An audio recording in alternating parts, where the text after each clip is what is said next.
Mes bien-aimés dans le Seigneur et cher peuple de Dieu, chers compatriotes, chers parents, chers pasteurs et la planète entière, je remercie le Seigneur Dieu d'Abraham, Isaac et Jacob de nous avoir accordé cette grâce, cette sécurité que l'homme ne peut payer entre les mains de Dieu. Au jour le jour, que Dieu nous prête son souffle dans notre vie physique. L'homme a souvent un devoir de parcourir la grandeur de Dieu pour l'honorer et pour le glorifier. C'est pourquoi, par cette chaîne dénommée La Voix de l'Évangile, que tout le jour que nous sommes ensemble, vous et moi, de même que moi et vous, nous sommes toujours restés en communion spirituelle, en communion sociale, pour devoir entendre, observer la loi de Dieu qui reste pour nous le chemin de la liberté, de la terre au-delà au ciel. Eh bien, par votre indulgence, par votre compréhension, j'aimerais encore nous partager par la grâce de Dieu le deuxième thème que j'avais déjà eu à prêcher la dernière fois dans l'une des parties numéro 1. L'Église face aux autorités. L'Église face aux autorités, partie 2. Eh bien, la fois dernière, j'avais expliqué ce que c'est que l'Église d'abord et ce que c'est aussi une autorité terrestre. Pour ne pas aller loin, l'Église que j'avais définie la fois dernière, c'était des mots qui est souvent utilisé chez les Juifs qui dit sortons hors d'eux. Et les Juifs, le sacrificateur, tenait ces mots pour un événement, pour un secret, pour arrêter une loi, il se retirait d'eux. Et la raison pour laquelle Christ, le sauveur de l'humanité, lorsqu'il est venu sur la terre, il a employé aussi le même mot à sa petite communauté. Le monde a sa loi. Chaque communauté a sa loi. Mais Christ aussi, étant la parole de Dieu, a sa loi. Donc il veut maintenant instaurer cette loi dans la vie de son corps, qui est le corps de Christ. Et mes chers bien-aimés, aujourd'hui, je voudrais que vous, les pasteurs, les évangélistes, les apôtres, nous les chrétiens, quelles sont les conduites à tenir, nous les chrétiens, face aux autorités terrestres, qui veut dire le gouvernant, les ministres selon la voie du monde, au fait, les présidents, même un petit policier, même un petit gendarme, une petite autorité dans la localité dont nous nous trouvons, quels sont les points ou les règles que l'homme de Dieu, un chrétien, une chrétienne, devrait se tenir devant cette autorité. La fois dernière, j'avais expliqué, même cité quelques chapitres des livres saints, mais pour cette matinée, pour cette soirée, mes chers compatriotes, mes chers bien-aimés, je voudrais nous apporter un aperçu à l'égard des hommes de Dieu face aux autorités. Nous avons souvent pris des pédales négatives face à nos autorités. Quel est l'emblème ou quel est l'aperçu ou quelle est la place de l'Église dans ce monde, pour ce monde et devant les autorités? C'est pourquoi un apôtre qui a vécu avec Jésus-Christ, Pierre était un apôtre qui a été aimé, chéri par Christ de son vivant sur la terre. Il y avait l'apôtre aussi, Iscariote, mais il a déjà emprunté le chemin de la perdition. Mais sauf que Pierre est resté comme un responsable de la communauté de Christ laissant après lui. Pierre qui avait mangé avec Jésus-Christ, Pierre qui a bu avec Jésus-Christ, Pierre qui a été ordonné pendant que Christ était vivant. Il priait sur le malade et le malade se sentait guéri.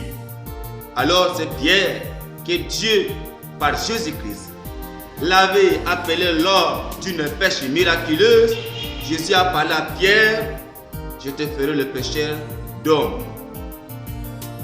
Pierre ne comprenait pas ces miracles inattendus qui devraient venir l'accompagner après la mission qu'il sera confié et conféré. Eh bien, Pierre maintenant nous parle dans le livre de 1 Pierre. Le texte de base, 1 Pierre chapitre 2, à partir de verset 1 jusqu'au 17e verset. Mais je voudrais nous lire le 9e verset d'abord, avant d'arriver au 12e verset, au 17e verset, mais le reste du premier jusqu'au 8e, je vous invite à bien lire comment Pierre, le Saint-Esprit, a donné révélation, a donné à l'église qui reste le corps de Christ, comment l'église devait se tenir face aux autorités et non porter du doigt aux autorités, et non indexer les autorités, et non mal parler, et non critiquer les autorités. Un homme de Dieu, il ne porte pas une critique négative, mais il apporte une critique positive pour aider ces autorités à bien diriger le pays ou à bien diriger la localité où se trouvent ces autorités.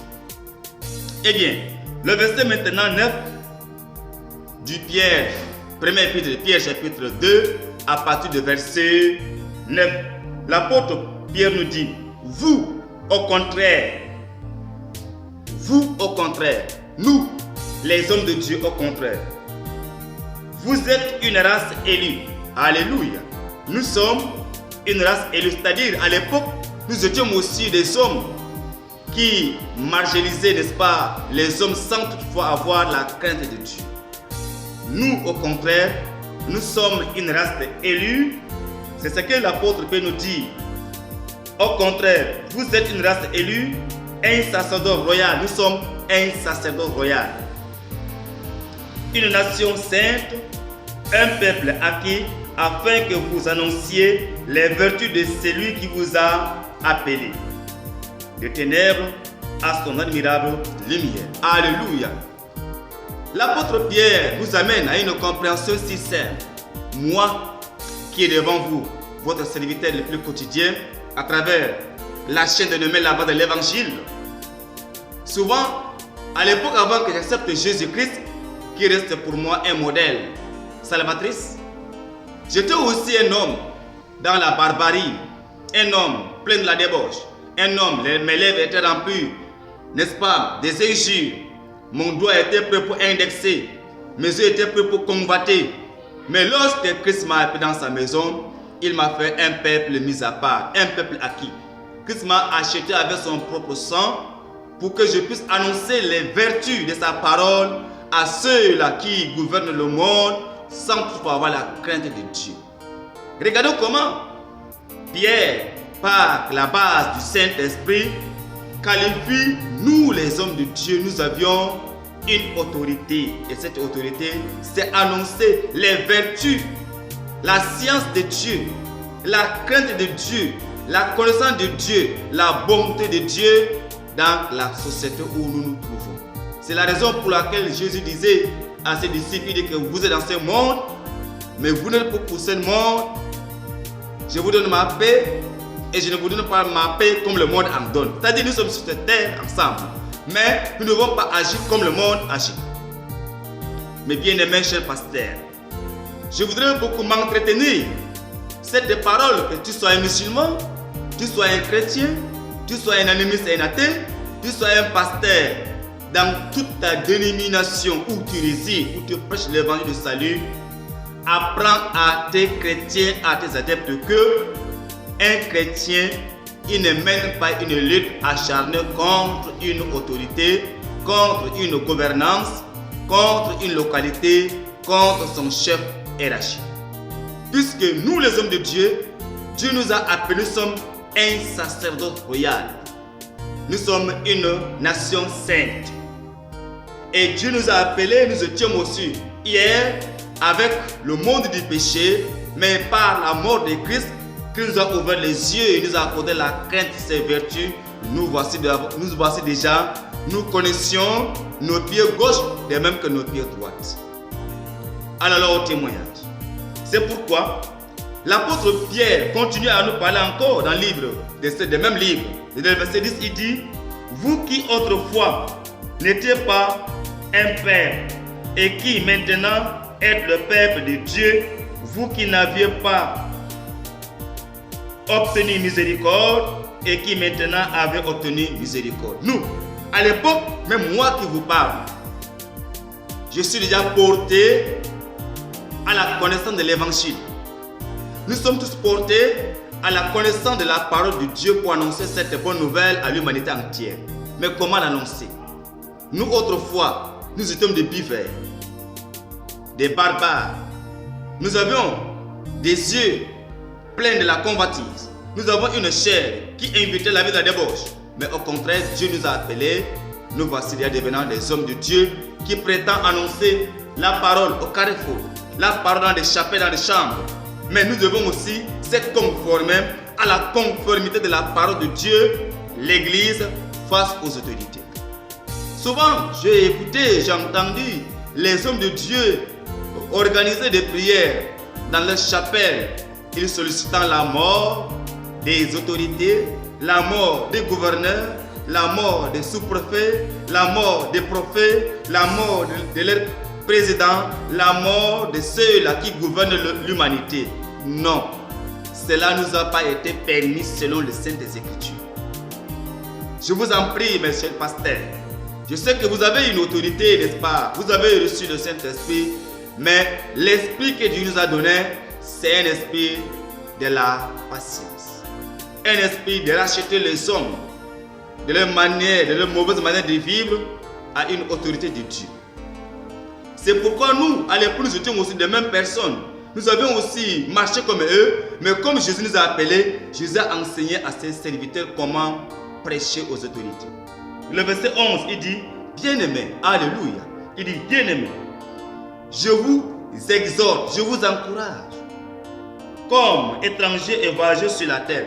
Nous tous ne sommes que des étrangers et des voyageurs sur la terre. Même moi qui vous parle, vous allez apprendre un jour que je suis mort. Mais il fallait que je tisse ma relation cordiale entre moi et une autorité. Et c'est que nous, les hommes de nous irons souvent. Vous savez que lorsque je serai un leader, un chef d'une dénomination, d'une église, si je veux déjà évangéliser, lancer une campagne d'évangélisation dans un pays ou dans une ville, dans un quartier, il va falloir que j'écrive, ou nous écrivons, une demande d'autorisation pour évangéliser sur le quartier. Mais qui signe cette autorisation? C'est une autorité locale. C'est une autorité qui est instituée de Dieu. Bien-aimé, pasteur, évangélique, un homme de Dieu est un homme de la paix.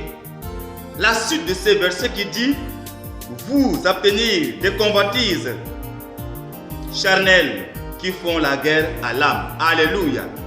Moi, un pasteur, toi, un évangéliste, un prophète, nous devons maintenant s'arrêter à tout ce qui mène une vie de la chair dans notre vie. Parce que la chair est faible, mais l'esprit est bien disposé.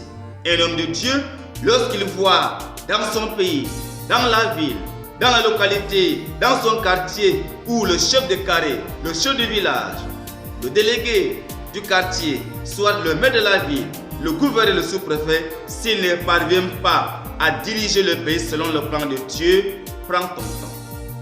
Va devant Dieu. Prie pour cette autorité. Et après, demande à Dieu de te permettre d'y aller pour causer avec cette autorité et la montrer comment diriger les hommes selon le plan de Dieu. Il y a le plan de Dieu, il y a aussi le plan de la terre.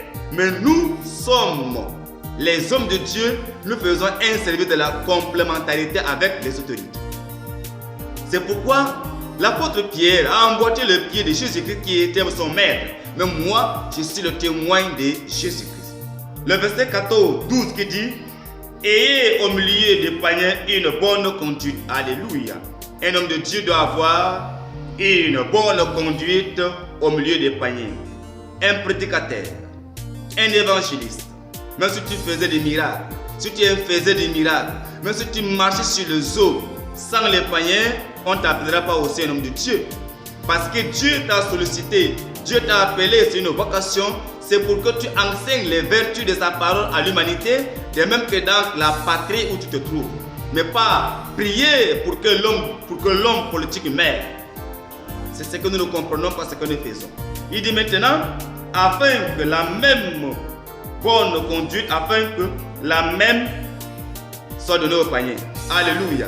Le même comportement de l'évangile que je détiens aujourd'hui, je dois maintenant donner ça à l'humanité entière. Afin, la même où vous calomniez comme si vous étiez des malfaiteurs, ils remarquent vos bonnes œuvres et glorifient Dieu au jour où il les visite. Alléluia. Nous devons présenter une bonne conduite, mais pas s'ingérer dans des injures.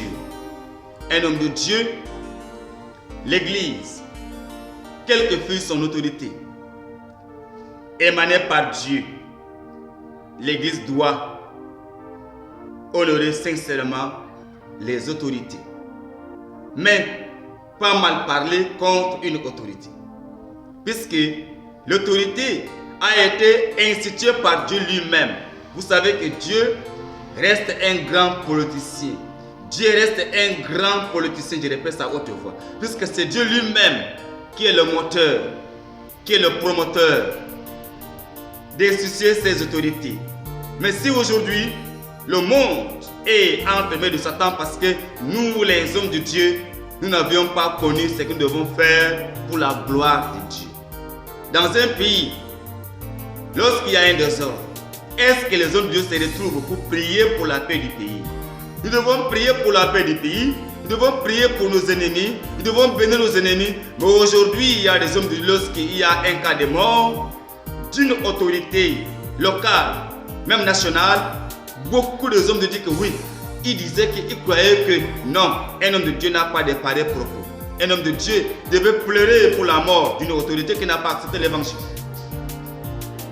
Le monde est déjà gouverné sous la gouvernance du diable. Mais où sont donc les hommes de Dieu qui disent que non, j'ai reçu le Saint-Esprit, je suis un prophète?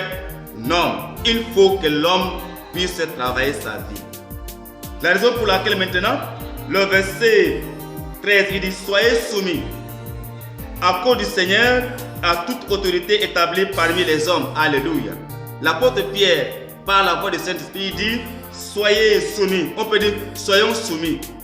Moi, toi, nous, vous, qui que tu sois, vis ton talent de la théologie. Tu as un devoir. Tu as une obligation à te soumettre aux autorités qui ont été élies, établies par qui? Par le Créateur dont nous le prêchons. C'est la raison pour laquelle il dit: soyez soumis à cause du Seigneur à toute autorité établie parmi les hommes, soit au roi comme souverain. Alléluia. Soit au roi comme souverain. Nous, les hommes de Dieu, l'Église entière, tout ce qu'elle doit faire. Si seulement que dans ton pays, dans ta localité, où le chef du village, le chef de carré, le délégué, t'aurait demandé, t'aurait imposé une imposition qui va à l'encontre de l'évangile, en ce moment, c'est la guerre sainte qui commence. Sinon, si une autorité t'a demandé non, ta façon de faire embrouille le quartier, il faut regarder la Bible, il faut regarder le Saint-Esprit. Est-ce que c'est cadré avec l'évangile? Mais aujourd'hui, nous les hommes de Dieu, nous avons toujours la guerre contre les autorités. Or, l'apôtre Paul, dans l'une de son épître, Ephésiens 6, à partir du verset 10 jusqu'à 16 ou 17, il a dit le verset 12, il dit: notre combat n'est pas contre une autorité charnelle, mais notre combat est contre une autorité qui sont les esprits, contre la domination. Les nations sont dominées par quel pouvoir? Et nous, les hommes de Dieu, maintenant, nous nous mettons à genoux pour mener un combat contre une vie spiritisme. Mais pas parce que le chef politique, soit le chef d'un parti quelconque, et peut-être un régime qui est là au-dessus de nous, qui est en train de marginaliser les gens et nous sommes là maintenant pour le critiquer. Non. Nous devons prier le Seigneur, nous devons se mettre à genoux et nous demander une audience, aller envers eux maintenant pour les orienter comment Dieu demande à gouverner l'humanité entière. Cependant, dans nos églises, dans nos dénominations quelconques, nous avons même des ministres, des hommes politiques avec nous. Nous devons les récupérer quelque part dans un huis clos, les enseigner la gouvernance de Dieu parce que Dieu lui-même est un grand politicien. C'est ce que chacun nous devons faire par cette vidéo, par cet enseignement partie numéro 2, par cet épisode. Je demande à celui qui visionne cette vidéo d'envoyer ça à une autorité, d'envoyer ça dans une nation, d'envoyer ça dans le monde entier pour que l'homme de Dieu comprenne comment l'Église devait se comporter face aux autorités. La suite maintenant de ce verset, je ne suis pas si pressé, mais le temps me prendra seulement la gorge. Bien-aimés pasteurs, bien-aimés chrétiens, vous appelez à être sollicités par ce message. L'Église face aux autorités, nous faisons un travail de la complémentarité avec les autorités locales. C'est pourquoi il dit, verset 14, il dit, sois au gouverneur comme envoyé par lui pour punir les malfaiteurs et pour approuver les gens du bien. Alléluia. Nous, les hommes de Dieu, nous devons respecter les gouverneurs. Dans une région, s'il y a un gouverneur, le gouverneur est nommé pourquoi? Pour lutter contre les vices qui minent la région. S'il y a des voleurs, s'il y a des brigands, s'il y a des malfaiteurs et s'il y a ceux-là qui commettent des actes cruels, ce gouverneur a des soldats, on prend l'intéressé, on le met en prison, on le corrige. Et c'est aussi à mon profil, moi qui suis un homme de Dieu. Pour eux, ils sont nommés pour lutter contre une lutte physique ou soit extérieure, mais pour nous les hommes de Dieu, nous avons une lutte spirituelle que le gouverneur ne peut pas regarder, ne peut pas voir. Donc, nous faisons un service complémentaire. Je vous en prie, monsieur pasteur, est-ce que depuis que tu es là dans ta région, lorsque moi, si je suis un évangéliste, si Dieu m'a envoyé dans un pays, dans une localité, avant de commencer ma mission, dans un pays, dans une nation, je dois d'abord consulter les autorités du pays. En cas de quoi, ils viendront au secours. Parce que eux, ils sont là, localisés pour lutter contre le vice qui entrave le lieu ou la région. Mais moi, je prie, je prêche contre les esprits qui mouvementent les hommes à faire des choses extérieures. C'est ça notre combat. Mais si aujourd'hui, le gouverneur n'a pas bien gouverné, tu n'as pas une autorité à le critiquer. Plutôt, tu as une autorité à se mettre à genoux, à prier et aller maintenant envers lui demander une audience, lui montrer le chemin, comment il devrait servir cette région. Selon l'évangile. Et non selon ta connaissance théologique. Bien aimé dans le Seigneur, je continue avec cet enseignement. L'Église face aux autorités partie 2. La suite du verset, le verset 15, il dit, car c'est la volonté de Dieu qu'emporte le bien, vous, c'est la volonté de Dieu. Alléluia. Nous avons une volonté de Dieu. Parce qu'il dit, car c'est la volonté de Dieu qu'en pratiquant le bien, vous réduisez au silence les hommes ignorants et insensés. Lorsque moi, le serviteur de Dieu, Emmanuel Gangran, je me mets à genoux, de même que toi, tu te mets à genoux, nous prions pour qu'il y ait la paix du pays. Et si déjà la paix restaure, nous prions pour que Dieu nous aide à aller maintenant avoir une courtoisie spirituelle avec les soi-disant autorités. Nous leur pratiquons de bons conseils selon l'évangile. Ça diminue le nombre des ignorants et des insensés. C'est ce que Dieu nous recommande selon l'évangile. Mais pas préparer un message. J'ai écouté les pasteurs critiquer, n'est-ce pas, des autorités sur les médias. Non, cela n'est pas accordé à un homme de Dieu de critiquer une autorité. Tout homme de Dieu qui se met à critiquer un homme de Dieu sur les médias, c'est qu'il ne connaît pas ce qu'il fait selon les saintes écritures. La raison pour laquelle la suite de ce message, le verset maintenant, c'est il dit, étant libre, sans faire de la liberté un voile qui couvre la méchanceté. mais agissant comme des serviteurs de Dieu. Honorer tout le monde, aimer les frères, craigner Dieu, honorer le roi. Alléluia. On doit applaudir à ce message. On doit applaudir à cette parole. Nous, les hommes de Dieu, nous devrons en réalité, par conséquent, aider les hommes politiques, aider les autorités à bien gouverner et les honorer. Bien-aimés dans le Seigneur, chers pasteurs, chers imams, chers enseignants chevronnés,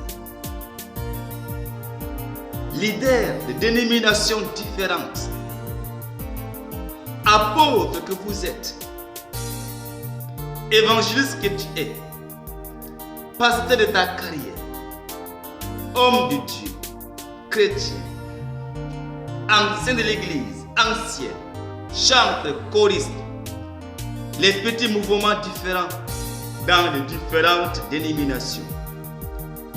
À la lumière des saintes des Écritures, à la lumière de cette parole de Dieu, tu peux être un imam, un pape, un prêtre. Avant de faire quelque chose contre une autorité sociale locale, essaie de te mirer d'abord dans cette notice qui est les saintes des Écritures. Nous avions un devoir d'aller chez les autorités faire une courtoisie dans des bureaux, dans des ministères, dans des résidences des présidents, les demander une audience et leur montrer comment David a dirigé le pays à son époque. Comment Salomon le roi a dirigé le pays à son époque. Comment Néhémie, qui était un simple boué, il a appris que Jérusalem a perdu sa valeur. Il a demandé une permission. Comment Néhémie a disposé des hommes et il construisait sincèrement toutes les brèches des murs. Nous devons les montrer ces exemples. Néhémie a satisfait à tout le monde à bien bâtir le muraille de Jérusalem pour Jéricho. Bien-aimés pasteurs, apprenons à nos chrétiens à agir comme des chrétiens sur la terre. Nous sommes le corps de Christ. Le corps de Christ qui représente le salut de l'humanité à travers les saintes Écritures. Nous sommes le corps de Christ qui présente la bonne nouvelle à l'humanité. Mais nous ne sommes pas ceux-là qui soulèvent le vent et la poussière. Si toi, jamais, dans ta prédication, tu avais dit que non, tel président a mal dirigé le pays ou tel ministre a mal agi, c'est que tu ne comprends pas ce que tu fais dans ta prédication. Notre combat n'est pas contre une autorité charnelle, mais notre combat est contre une autorité spirituelle. Nous ne luttons pas contre la chair, contre le sang, nous luttons contre les esprits qui dominent le monde. Comme au début, Adam a vendu cette autorité au Satan, et aujourd'hui tout le royaume de la terre est gouverné par le pouvoir sataniste. C'est pourquoi le pays va mal, c'est pourquoi l'humanité entière va mal, c'est pourquoi nous voici arrivés à des temps difficiles, à des intempéries, à des pandémies. Mettons-nous à genoux. Alléluia. Mettons-nous à genoux. Demandons des audiences à nos autorités, parce qu'une autorité a une pleine confiance envers nous les pasteurs. Mais si aujourd'hui, les autorités n'ont pas une confiance envers nous parce que nous sommes là restés à critiquer, nous arrivons, nous excitons nos gens contre eux. C'est pourquoi quand vous voyez, lorsqu'il y a une marche du peuple d'un pays, 90% sont que des croyants. Mais cette marche, nous pouvons maintenant la réformer dans une prière avec un seul baptême, un seul esprit et un seul Dieu. Tout va changer comme à Babylone lors de notre frère Daniel, face à une adoration à un Dieu mort que le roi Nebuchadnezzar avait élevé. Notre marche devait être comme la prière d'Esther. Quand Esther a senti que ça ne marche pas, Esther a demandé la prière avec un seul Dieu, Dieu a changé le malheur en bien. Mais c'est ce qu'il faut. Et non mobiliser les hommes dans une marche. Non, cela n'est pas incombe à un homme de Dieu. Que cette parole, nous les hommes de Dieu au Tchad, au Cameroun, à la Libye, au Soudan, en Moyen-Orient, en Inde, en Chine, au Canada, en Amérique, en Europe, Vatican, Rome, au Togo, au Bénin, mettons-nous à genoux, prions pour la paix du pays, prions pour nos autorités, prions pour nos localités et demandons audience avec ces autorités. Lorsqu'ils nous accordent cette audience, allons avec un esprit de Dieu et non un esprit de révolution. Si Jésus est arrivé à payer les impôts, il dit ce qui est à César et à César, ce qui est à Dieu et à Dieu. Et nous qui nous sommes alors, et nous représentons l'image physique et spirituelle de Jésus sur la terre. Si Jésus lui-même s'est permis à évangéliser, à parler aux hommes de ces vertus de Dieu, combien de fois que moi qui emboîte les pieds des disciples, Pierre qui a mangé avec Jésus, Pierre qui a bu avec Jésus, Pierre qui a vu Jésus, Pierre qui a été envoyé par Jésus, nous apprend cela. Pour finir, je vous invite aussi à lire dans Ecclésiaste 10, 20. Il dit, malheur à celui qui maudit son roi. Malheur à celui qui maudit son roi. Ecclésiaste 10, 20. Malheur à celui qui maudit le roi. Toute personne qui maudit un roi, les oiseaux vont amener cela, il va en prendre. Toi donc, homme de Dieu, ne te fâche pas contre la mauvaise gouvernance. Il faut se fâcher contre le pouvoir sataniste qui a gouverné ce monde. Prions et le Seigneur Jésus-Christ, le roi des rois, le sauveur des sauveurs, il me dit, tout pouvoir m'a été donné dans les cieux et sur la terre. Avec ce pouvoir de Jésus-Christ, je me mets à genoux, nous nous mettons à genoux, nous prions, nous implorons la faveur de Jésus. Tout va changer en un tourne-bras au nom de Jésus-Christ.